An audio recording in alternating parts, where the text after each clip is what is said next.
Hello guys, welcome to Chem Boost again.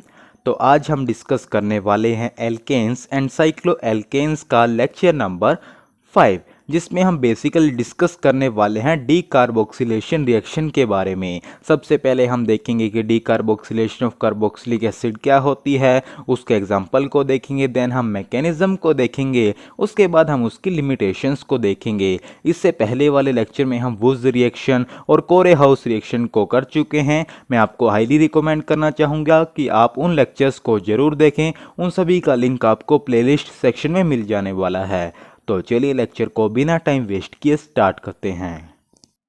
तो चलिए dear students, सबसे पहले हम ये अंडरस्टैंड करते हैं कि आखिर डी कार्बोक्सिलेशन क्या होती है कार्बोक्सिलिक एसिड की। The process of removal of a molecule of carbon dioxide from carboxylic acids is called decarboxylation। यानी हमारे पास जो कार्बन डाइऑक्साइड के मॉलिक्यूल का रिमूवल है कार्बोक्सिलिक एसिड्स में से, उस प्रोसेस को हम बोलते हैं डीकार्बोक्सिलेशन। तो ये है सिंपल सी डेफिनेशन डीकार्बोक्सिलेशन की, जो कि उसके नाम से भी समझी जा सकती है। अब हम एक एग्जांपल देखते हैं, उससे थोड़ी आपको और पिक्चर क्लियर होगी। When sodium salt of a monocarboxylic acid is fused with soda lime क्या होता है NaOH plus CaO का मिक्सचर 3:1 में at about 630 Kelvin, a molecule of CO2 is lost and an alkane with one carbon less than the carboxylic acid is formed। यानी क्या कहना चाह रहा है कि जब हम sodium salt of monocarboxylic acid को ट्रीट करते हैं विद सोडा लाइम यानी NaOH प्लस CaO का मिक्सचर 3:1 में, तो किस टेम्परेचर पर 630 केल्विन पर, तो हमारे पास एक कार्बन डाइऑक्साइड का मॉलिक्यूल लॉस्ट हो जाता है और एल्केन की फॉर्मेशन होती है। और उस एल्केन में क्या खास बात है कि उसमें जो नंबर ऑफ कार्बन एटम है वो एक कम होता है as compare to number of carbon atoms in carboxylic acid. देखिए यहाँ पर भी देखा जा सकता है कि यहाँ पर देखिए आर, एक तो एल्काइल ग्रुप में जितने कार्बन एटम्स हैं वो डिपेंड करता है कि एल्काइल ग्रुप क्या है, और यहाँ पर देखिए जो CONA वाला कार्बन है, और जब हमारे पास एल्केन की फॉर्मेशन हो रही है तो ये वाला कार्बन यहाँ नहीं है क्योंकि हमारे पास CO2 का मॉलिक्यूल निकल चुका है और साथ में Na2CO3 की फॉर्मेशन हो चुकी है। अगर हम स्पेसिफिक एग्जांपल लें कि R को अगर हम रखें मिथाइल CH3COONA और इसे ट्रीट करें सोडा लाइम के साथ यानी NaOH, और CaO को हम लेंगे, टेम्परेचर आप याद रखें 630 केल्विन, तो हमारे पास फॉर्मेशन हो जाएगी एल्केन की यानी CH3CH4, इसे क्या बोलते हैं हम CH4 को, वेरी नाइस, मीथेन। अब आप क्लियरली देख सकते हैं कि जो एल्केन की फॉर्मेशन हुई है उसमें एक कार्बन कम है। देखिए यहाँ पर हमारे पास कितने हैं, 2 कार्बन हैं, लेकिन यहाँ पर एक ही कार्बन है, और साथ में हमारे पास फॉर्मेशन हो जाएगी Na2CO3 की। होपफुली आपको डीकार्बोक्सिलेशन का फील आया होगा। एक बार आपके लिए मैं स्टोरी रिपीट कर देता हूं। हम देख रहे हैं decarboxylation of carboxylic acid. Decarboxylation क्या होती है, हमने देखा कि कार्बन डाइऑक्साइड के मॉलिक्यूल का रिमूवल कार्बोक्सिलिक एसिड से होता है, उस प्रोसेस को हम बोलते हैं डीकार्बोक्सिलेशन। उसके बाद हमने देखा कि जब हम सोडियम साल्ट है मोनोकार्बोक्सिलिक एसिड के उन्हें फ्यूज करते हैं सोडा लाइम के साथ, तो हमारे पास एक एल्केन की फॉर्मेशन होती है, और उसमें खास बात यह है कि उसमें एक कार्बन कम होता है as compare to carboxylic acid में जितने कार्बन आइटम्स हमारे पास प्रेजेंट होते हैं। कैसे कैसे होता है वो हमने आपको एग्जाम्पल के थ्रू बता दिया है, तो आप इसे नोट करें, फिर हम लेक्चर के नेक्स्ट सेगमेंट की तरफ प्रोसीड करेंगे। तो चलिए डियर स्टूडेंट्स, अब हम लेक्चर में थोड़ा और आगे प्रोसीड करते हैं। Instead of sodium salts carboxylic acid can also be used. अभी अभी हमने जस्ट देखा है कि वहाँ पर हमने सोडियम साल्ट्स लिए थे कार्बोक्सिलिक एसिड्स के, लेकिन अगर हम अलोन कार्बोक्सिलिक एसिड ले तो भी हमारे पास डीकार्बोक्सिलेशन होगी। उसमें क्या होगा, आइए देखिए। RCOOH कार्बोक्सिलिक एसिड का एक मॉलिक्यूल लिया, उसे ट्रीट किया सोडिया लाइम के, अरे सोडिया नहीं सोडा, हे भगवान क्या हो रहा है। तो चलिए डियर स्टूडेंट्स, अब लेक्चर में थोड़ा और आगे प्रोसीड करते हैं। Instead of sodium salts, carboxylic acid can also be used। अभी अभी जस्ट हमने देखा कि हमने डी कार्बोक्सिलेशन में सोडियम साल्ट्स को ट्रीट किया था सोडा लाइम के साथ एट टेम्परेचर 630 केल्विन। लेकिन अगर हम कार्बोक्सिलिक एसिड के मॉलिक्यूल को भी लें तो हमारे पास डी कार्बोक्सिलेशन होगी। उसमें क्या होगा, देखिए हमने एक कार्बोक्सिलिक एसिड के मॉलिक्यूल को लिया, सेम यहाँ पर भी हमने उसे सोडा लाइम के साथ फ्यूज़ किया, सोडा लाइम यानी NaOH plus CaO in ratio 3:1 at temperature 630 kelvin. तो हमारे पास किसकी फॉर्मेशन हो गई, एल्केन की। इसमें क्या खास बात है कि इसमें भी एक कार्बन कम है as compare to number of carbon atoms in carboxylic acid molecule. Na2CO3 की भी फॉर्मेशन हुई और साथ में हमारे पास वाटर भी यहाँ पर एडिशनल बन गया है। अगर हम स्पेसिफिक एग्जांपल है आर को लें CH3 और हमारे पास इसे हम ट्रीट करें यानी फ्यूज़ करें सोडा लाइम के साथ in the ratio 3:1 at 630 kelvin, तो हमारे पास एल्केन यानी यहाँ पर मीथेन की फॉर्मेशन हो गई है। साथ में Na2CO3 और वाटर हमारे पास यहाँ बन जा रहा है। तो बात सीधी ये है कि एक सोडियम साल्ट्स भी ले सकते हैं और कार्बोक्सिलिक एसिड भी ले सकते हैं, तो आप इसे ध्यान रखिएगा।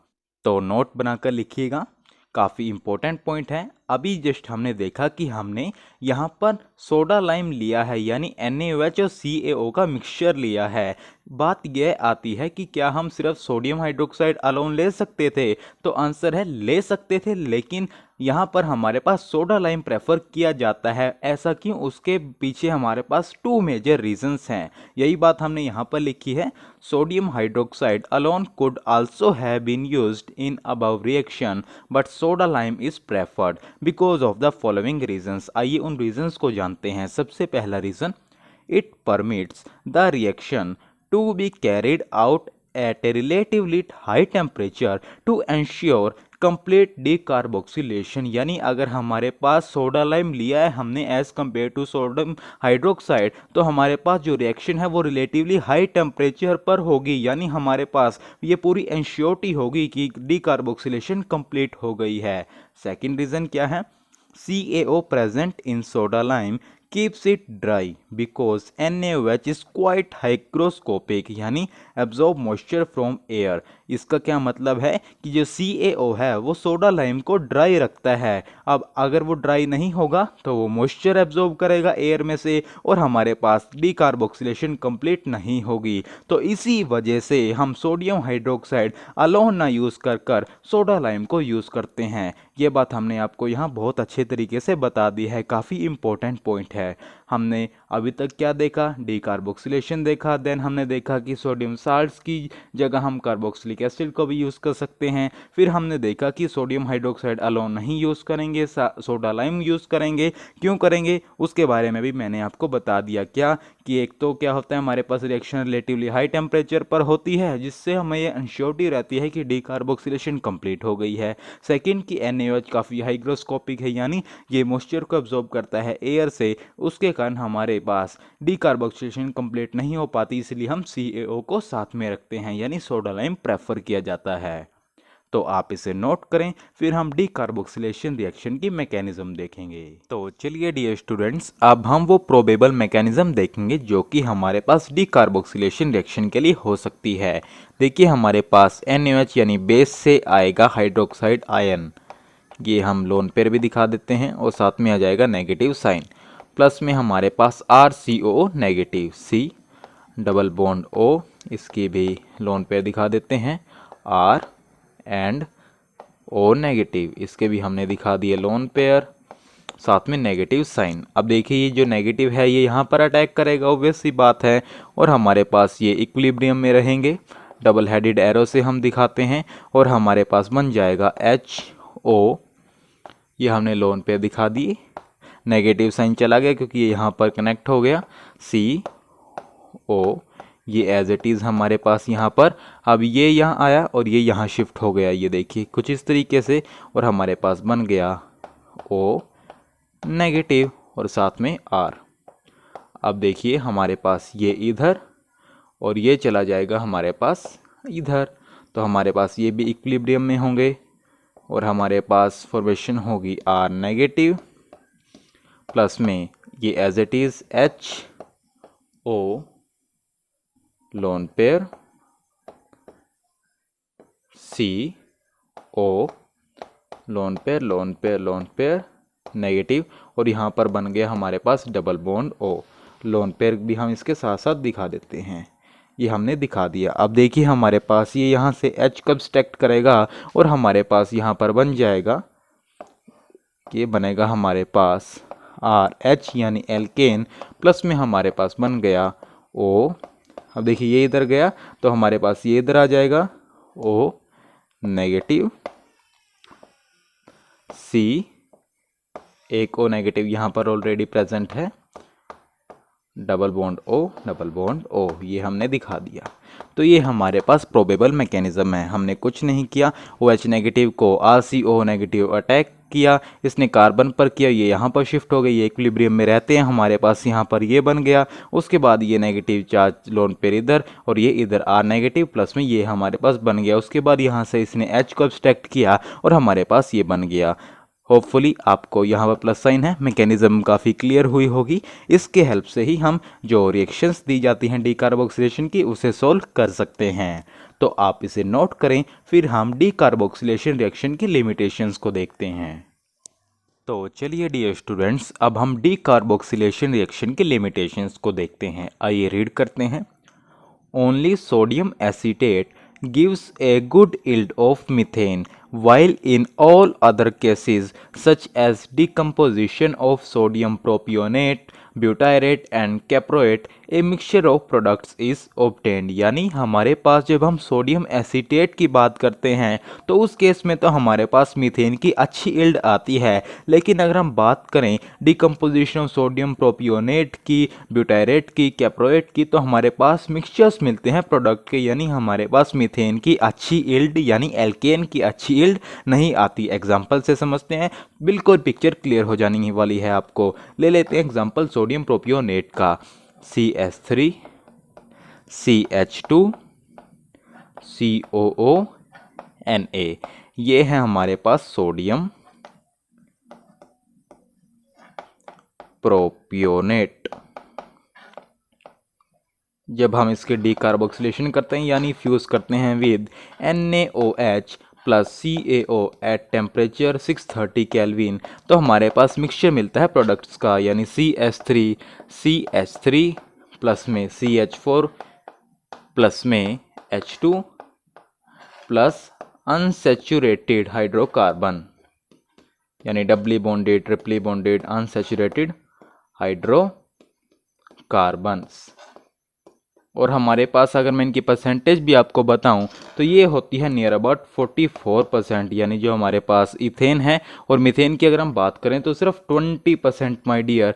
और हमारे पास हाइड्रोजन की अगर हम बात करें तो 33%, रिमेनिंग हमारे पास अनसैचुरेटेड हाइड्रोकार्बन्स होते हैं। और यही इसकी लिमिटेशन है कि सिर्फ सोडियम एसीटेट के केस में हमारे पास मीथेन की यील्ड अच्छी आती है, लेकिन अगर हम ऐसे केसेस की बात करें तो हमारे पास मिक्सचर आते हैं प्रोडक्ट्स के और हमारे पास अच्छी यील्ड नहीं आ पाती, जो कि आप इजीली यहां से देख सकते हैं। तो it is all about decarboxylation of carboxylic acids. एक बार समराइज करते हैं हमने क्या क्या किया। सबसे पहले हमने डीकार्बोक्सिलेशन को समझा कि आखिर वो क्या होती है, देन हमने उसके एग्जाम्पल देखे, उसके बाद हमने उसकी मैकेनिज्म देखी जो कि काफ़ी इंपॉर्टेंट है। उसके बाद हमने बीच में कुछ इंपॉर्टेंट पॉइंट्स भी देखे कि सोडियम हाइड्रोक्साइड ही अलोन क्यों नहीं यूज़ किया जाता, उसका भी हमने आपको प्रॉपर रीज़न बताया। उसके बाद हमने लिमिटेशंस देखी डीकार्बोक्सिलेशन रिएक्शन की। तो होपफुली लेक्चर्स आपको काफ़ी पसंद आ रहे होंगे। आप अपनी फीडबैक हमें कमेंट सेक्शन में ज़रूर दें। जब मैं आपके कमेंट्स को रीड करता हूं तो मुझे काफ़ी अच्छा लगता है कि ये लेक्चर्स आपके लिए काफ़ी बेनिफिशियल हो रहे हैं। तो चलिए till next video, keep learning, keep growing.